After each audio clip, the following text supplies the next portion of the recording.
आगामी लोकसभा चुनाव में एनडीए और महागठबंधन में कौन कौन सी पार्टियां शामिल होंगी, इसका फैसला तो समय आने पर होगा। लेकिन कहा जाता है कि सियासत में कोई किसी का सगा नहीं होता।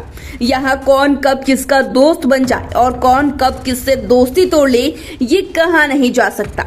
देखें तो बिहार में लोकसभा चुनाव के लिए बिछी सियासी बिसात पर एक तरफ नीतीश कुमार तो दूसरी तरफ बीजेपी, यानी कि ज्यादातर दल इन दोनों में से ही किसी एक के साथ समझौता करते हुए नजर आ सकते हैं। लेकिन इन दिनों लोजपा रामविलास के प्रमुख चिराग पासवान काफी ज्यादा सुर्खियां बटोर रहे हैं। हालांकि वे खुद को मोदी का हनुमान बताते हैं, पर भाजपा के समर्थकों को यह मालूम है कि अगर पार्टी ने इस हनुमान को छेड़ने की कोशिश की तो यह उनकी लंका को भी तहस नहस कर सकते हैं। वैसे भी चिराग पासवान ने पिछले बिहार विधानसभा चुनाव के दौरान यह दिखा दिया था कि अगर वे अपनी जिद पर आ गए तो विरोधियों को कितना नुकसान पहुंचा सकते हैं। शायद यही वजह है कि भाजपा चिराग पासवान को काफी गंभीरता से ले रही है।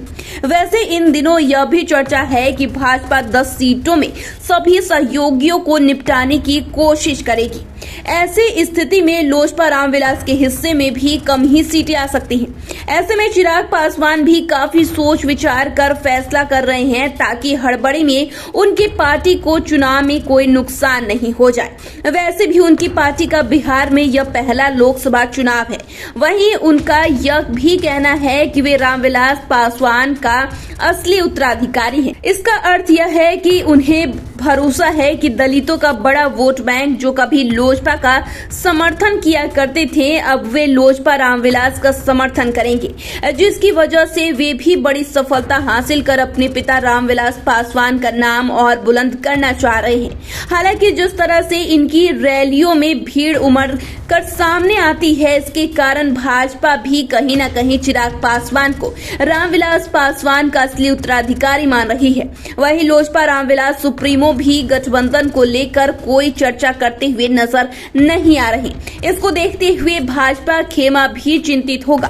देखें तो उन्होंने बिहार विधानसभा उपचुनाव के दौरान भाजपा को दिखा दिया था कि वे एनडीए की जीत में कितना बड़ा फैक्टर साबित हो सकते हैं। स्थिति यह थी कि मोकामा उपचुनाव के दौरान पशुपति खेमा के समझे जाने वाले बाहुबली सूरजभान सिंह ने चिराग पासवान को दलितों का बड़ा नेता कहा था। उन्होंने कहा था कि चिराग पासवान की उपस्थिति से चुनावी हवा बदल जाती है, यानी कि उपचुनाव में भारी जन समर्थन जुटाकर उन्होंने विरोधियों को भी अपना बना लिया था।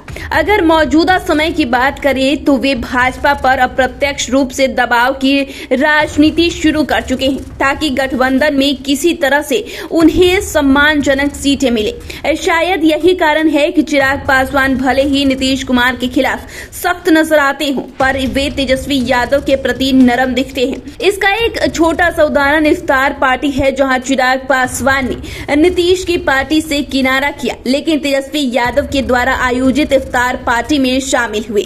वहीं इस मौके पर वह तेजस्वी यादव को अपना छोटा भाई कहते हुए नजर आए। हालांकि चिराग पासवान ने यह साफ कर दिया है कि वे ऐसे किसी गठबंधन में शामिल नहीं होंगे जिसमें कि नीतीश कुमार होंगे, पर उन्हें तेजस्वी यादव से कोई खास तकलीफ नजर नहीं आ रही। ऐसे में चिराग पासवान आने वाले समय में कोई भी बड़ा फैसला कर सकते हैं। अब देखना यह है कि आगामी चुनाव में लोजपा रामविलास प्रमुख किसके साथ गठबंधन करते हैं। तो फिलहाल के लिए इतना ही। चैनल को सब्सक्राइब कर ले, फेसबुक पेज को लाइक कर ले। वीडियो देखने के लिए आपका शुक्रिया।